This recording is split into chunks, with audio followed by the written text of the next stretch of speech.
Live from WTVO Rockford and your home team.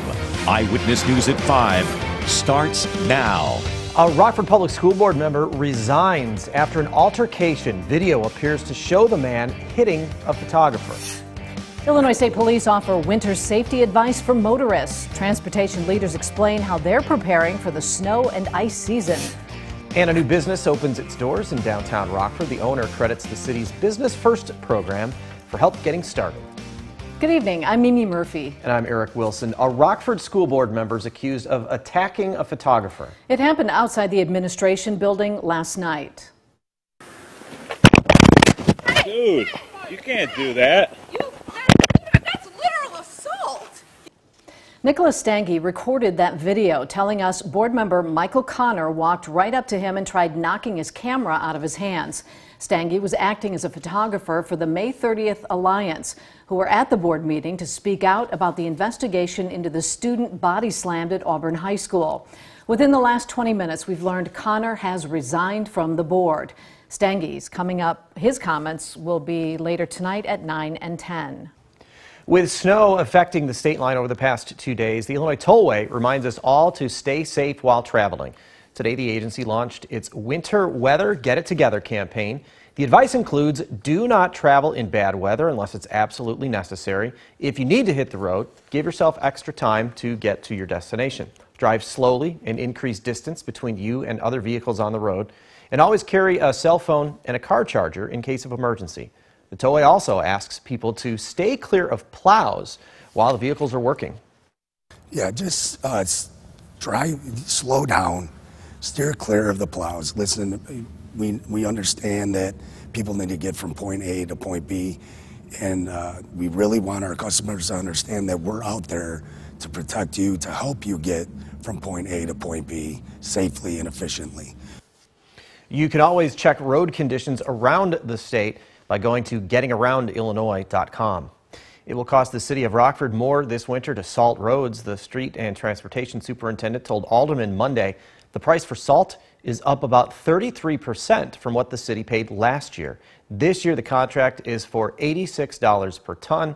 Last year it was $53. Mitch Leatherby did admit the price fluctuates year to year. In 2020, the city paid nearly $83 a ton for salt. The contract will go before the full board on Monday. A crash this morning shuts down a Rockford road for hours. First responders were called to the Beltine Road bridge over the Kishwaukee River around 6:30. Police have not released any information, but we do know a black pickup truck suffered heavy front-end damage from the crash. Snow was coming down at the time of the collision. That portion of Beltline was closed while the crash was cleaned up. The road was reopened about 2 hours later. Advocates for the Safety Act rallied at the Illinois Capitol. Eyewitness News is keeping you connected to the Capitol.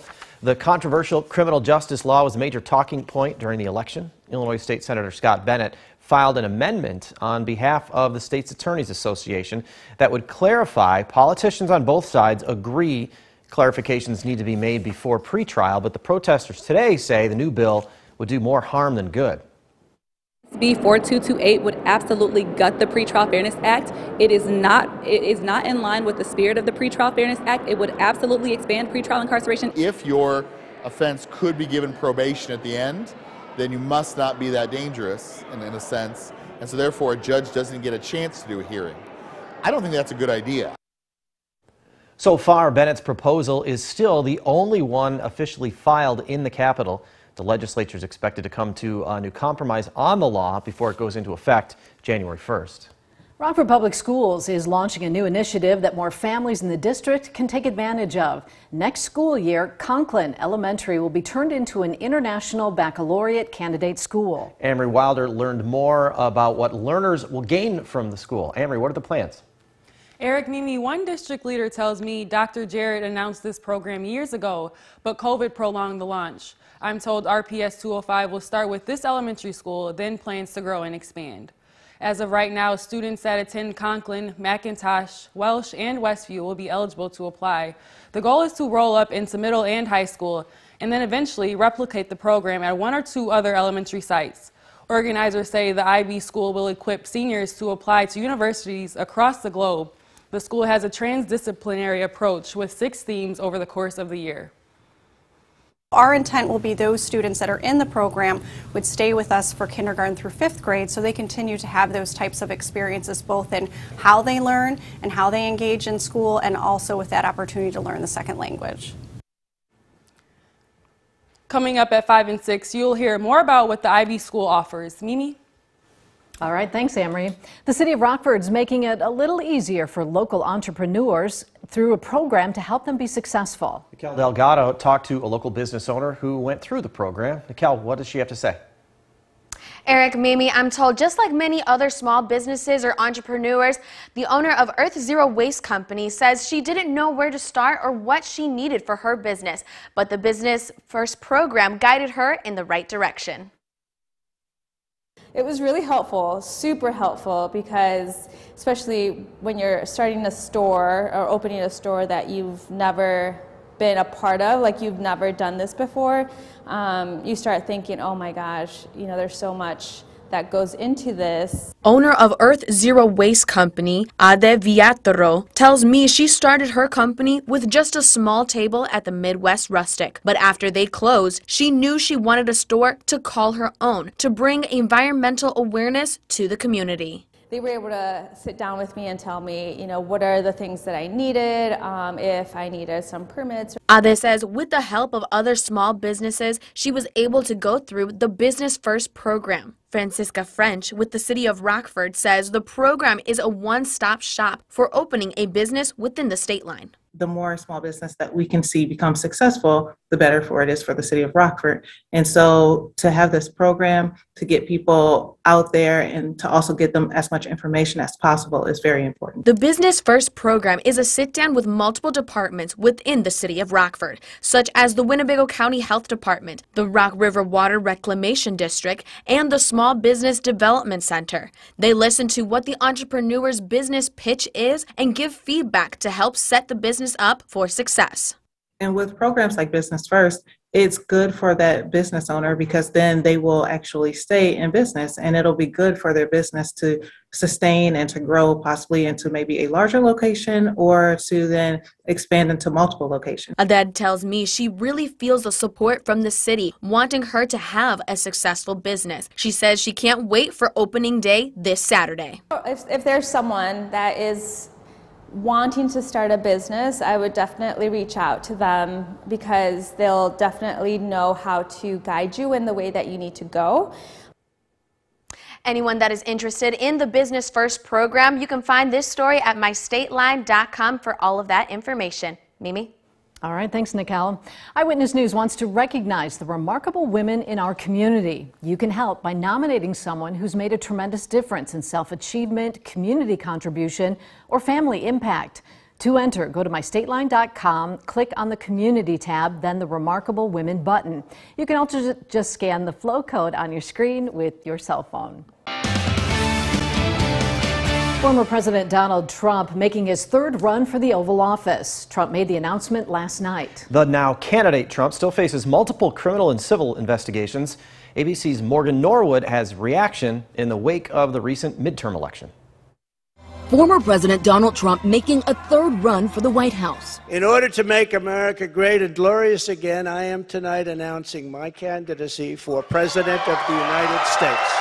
To a room full of supporters, Trump boasting exaggerated success in his term and blaming President Joe Biden for the current state of affairs. But not present members of Congress or some of Trump's own children, Donald Jr. and daughter Ivanka. Ivanka Trump, his once senior advisor, releasing a statement saying, "This time around, I am choosing to prioritize my young children and the private life we are creating as a family. I do not plan to be involved in politics." This wasn't about family time. It wasn't about government service. Ivanka Trump isn't necessarily all in. Not that she's going to oppose her dad, but she isn't going to do anything active. Trump's campaign kickoff comes just 1 week after a disappointing midterms for Republicans and amid several criminal and civil investigations. Still, his base holding strong. He's going to help save this country. But the Republican support, analysts say, is crumbling from within as early potential rivals emerge. Allies of Florida Governor Ron DeSantis launching a new super PAC campaign. There's a lot of Republicans skeptical about whether Donald Trump is the right future path for them. Democratic Representative David Cicilline says he's planning to introduce a bill that would prevent Trump from becoming president again. But it's unclear if Democrats would get behind a bill like this, especially amid a lame duck session. I'm Morgan Norwood, ABC News, West Palm Beach, Florida. Now, your first warned weather forecast from Chief Meteorologist Candace King. Well, things have been pretty quiet, but a little on the snowy, flurry side for us, and chilly too, as temperatures today stayed in the 30s. Kind of the bulk of that light snow passing to our south and southeast now. Starting to see that lake effect snow really set up here across parts of southwest Michigan, northwest Indiana. We are still going to see a couple of flurries here as we go through this evening, and at times may mix in with a little drizzle. Also have to watch potential for some freezing drizzle, although I think that chance stays pretty low as we go through the overnight. We keep with that cloud cover along with some flurries, dropping visibility down in a couple of spots. Noticing the numbers starting to come up over the last couple of hours, so that is good as our visibility was low just a bit. It is still down to about 9 in Rockford, but that is pretty well unlimited visibility. We take a live look with our Supply Corps camera here over downtown Rockford, brought to us by Window World. You've got the Jefferson Street Bridge, bridges, overpasses, just like this morning. Tomorrow morning, with those temperatures falling into the 20s, those could become a little slick through the morning, so make sure that you use caution with that. 32 our temperature right now in Freeport, 33 in Rockford, Belvedere, Dixon, 32 in Rochelle, and 32 right now in DeKalb. So we hang on to a couple of scattered flurries as the temperatures kind of work down to the mid-20s for the overnight. Early tomorrow morning, we may actually get some pockets of clearing. Had a little bit of that sunshine kind of thin out with some of that cloud cover earlier this afternoon, so that was nice to see. So you might get a little glimpse of that very early Thursday, but our cloud cover does come back in. We've got a cold front that is quick to work in during the afternoon tomorrow. As that does, we are likely to see some snow showers redevelop during that time. Could be as early as about 11, 12 o'clock tomorrow. Not as much moisture as what we've had in the atmosphere these last couple of days, but enough to squeeze out some of those flurries and some light snow showers. Now, the one thing we'll have to keep an eye on, though, as that front comes in, because the wind kind of picks up behind that, are these bursts of some heavier snow that could come down and reduce visibility for a time through that afternoon and late afternoon commute time. So that may be something we have to keep an eye on, and that could provide a very quick accumulation, maybe a half an inch or so during that time. We'll hang with those flurries and some lighter snow showers through the evening. Early Friday, temperatures Friday will start off in the 20s, even a couple of spots in the teens. So a very cold start, and our numbers, they don't warm up much for the afternoon. We only make it into the 20s, low 20s on Friday, and by the time the sun sets Friday night, those temperatures in a couple of locations are going to be dropping through those teens. Let's talk about the wind, because the wind the last couple of days has been somewhat light, but it does pick up. Tonight, coming in from the west and southwest, about 15, 20 miles per hour. Those gusts will pick up a little, close to 25, even 30 during the afternoon, as that wind direction turns a little more to the west and southwest. We'll then keep that westerly wind direction for the afternoon on Friday, but again, 25, 30 mile per hour wind gusts for Friday afternoon. And that'll really put the chill in the air. Speaking of the chills, wind chills when you wake up Thursday morning, down into the low teens, single digits. We keep with those 20 wind chill numbers for the afternoon tomorrow. And then Friday morning when you wake up, wind chill factors are likely to drop back into those single digits. So it will be a cold, cold start to the weekend. 24 on Friday, 27 on Saturday. But guys, just as fast as we cool down, we'll see those numbers return back into the mid and maybe even upper 40s by the time we get closer to Thanksgiving, and talking about the chance for rain on Thanksgiving of next week. Now sports with Reagan Holgate. The Ice Hogs met with the Griffins this morning for a school day game. It was the finisher to their 3-game road stretch. Let's take a look at how things played out. To the period now, pass to Luke Philp, and he scores to tie the game at 1.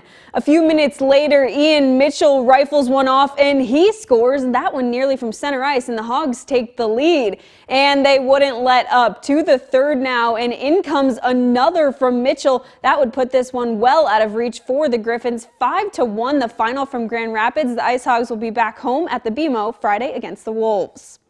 The Blackhawks host the St. Louis Blues tonight after a tough shutout loss to the Hurricanes on Monday. Carolina brought a different level of hockey than this team was up to task for, and head coach Luke Richardson knows where he wants to see improvement moving forward.